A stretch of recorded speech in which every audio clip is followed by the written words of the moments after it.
Not all SUVs are built the same.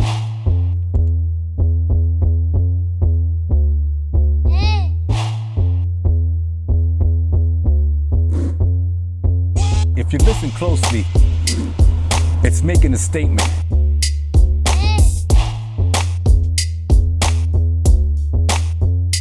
Now the rating system is pretty simple. We're going to rate it from 1 to 5, with 5 being the highest. You're going to leave your score in the comments below.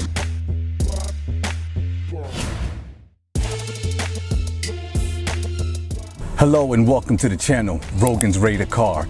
I'm your motor journalist, Rogan Richard, and today we, as in you and I, will be rating the 2021 Ford Bronco Sport, aka the baby Bronco. The rating system is pretty simple. In the comments, you're gonna leave a score between 1 to 5, with 5 being the highest, based on 4 factors. I'm gonna cover safety, appearance, capability, and practicality. So before we begin, I would like to give thanks to the friendly folks at the Angela Krause Ford dealership located in Alpharetta, Georgia, for allowing me to review this car. In the description, I have their address, their phone number, and a promo code for significant savings on your next purchase. Just kidding with the promo code. And without further ado, let's start the review. If you look at the exterior of the 2021 Ford Bronco Sport, you'll notice that it has a boxy shape with a lot of angular lines. Ford wasn't concerned with aerodynamics. They were concerned with a purpose-driven look that represents an SUV. Now, what classifies a sport utility vehicle a sport utility vehicle? It's 2 things: the fact that it's not a pickup and the fact that it has plenty of ground clearance for off-road use. Now, the 2021 Ford Bronco Sport has 7.8 inches of ground clearance, with the exception of the Badlands. The Badlands has an extra inch for a total of 8.8 inches. There's something else I want you to pay attention to, is the roof line. You notice there's a higher indentation right here. This provides for more headroom inside of the vehicle. It's good for when you're going over rocky terrain and you want some headroom so you don't hit your head on the ceiling there. Another cool feature is the roof rack. It supports up to 600 pounds when parked. And when you're driving, it supports up to 125 pounds. I think this is a great feature for those who want to camp and those who want to bring a lot of luggage when they're traveling out of town.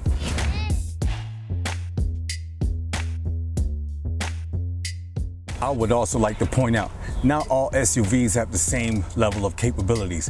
One major feature to give an SUV extra capabilities in regards to off-roading is all-wheel drive or 4x4 system.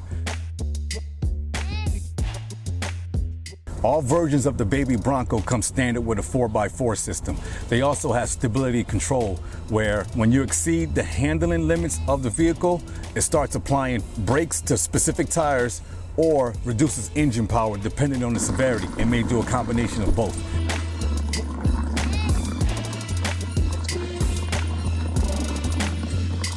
Not everyone's going to take the Bronco off-roading 24/7, so there's 5 driving modes.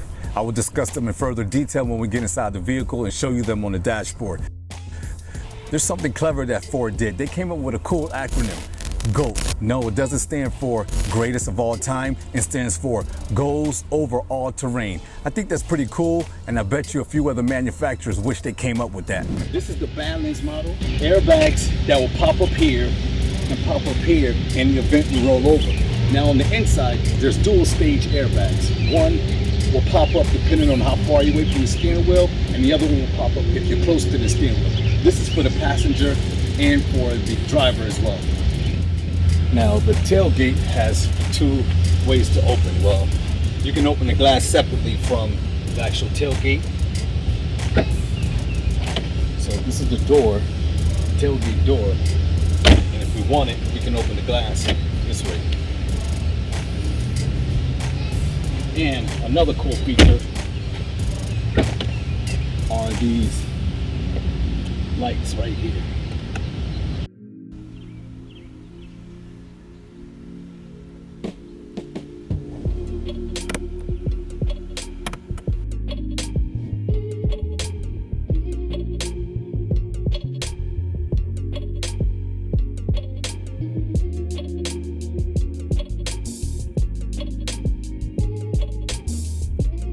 Now, Ford states you can fit 2 mountain bikes back here. Obviously, you have to put the seats down.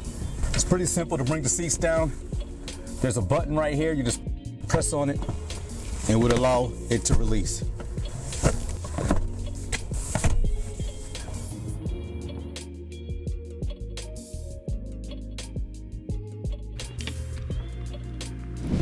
Whoops, forgot to show you something. If you're going to pour in gas from a gas container, you need to use the supplied funnel. The funnel can be located in the cargo area to the right of the spare tire. Just lift this up and look to the right. Here is the funnel.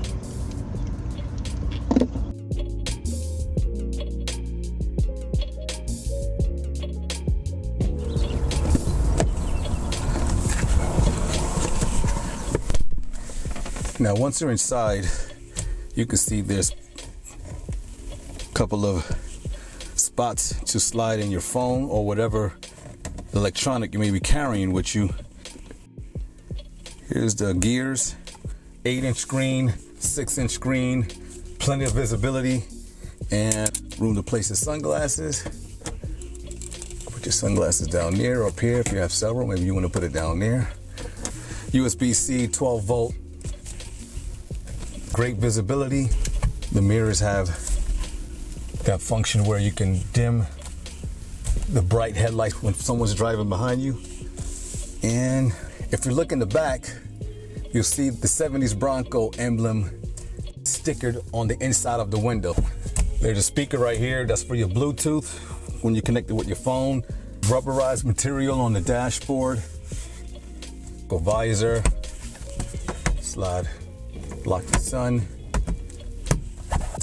The radio can play Android and can connect your Apple devices as well. Search for your vehicle on your device and select it once it is found.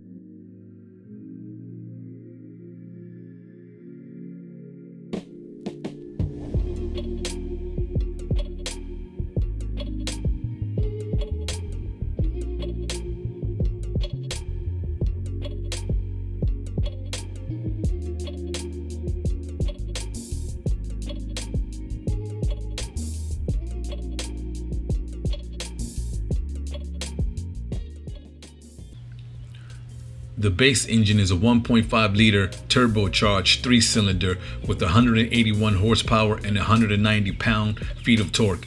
And then there's an available engine which is a 2.0-liter turbocharged 4-cylinder with 250 horsepower and 277 pound-feet of torque. These zippers are pretty neat and these pockets can come in handy. The zippers unfortunately do not come on the base model as you see here, but as you can tell it has the pockets on the driver and passenger seat. I like the black interior normally, but this color right here really pops out and I think I will choose this color. Yes, please leave a like and a comment when you have a chance. So as I stated earlier, there's GOAT modes, goes over all terrain. And there's 5 that are standard on every 2021 Bronco Sport model. And these drive modes are sand, slippery, sport, economy, and normal. And there's 2 additional drives, mud rats and rock crawl, that's available on the Badlands model. And the front camera will switch on automatically when you're in mud ruts, rock crawl, or sand, and your speed is under 15 miles per hour. Come on.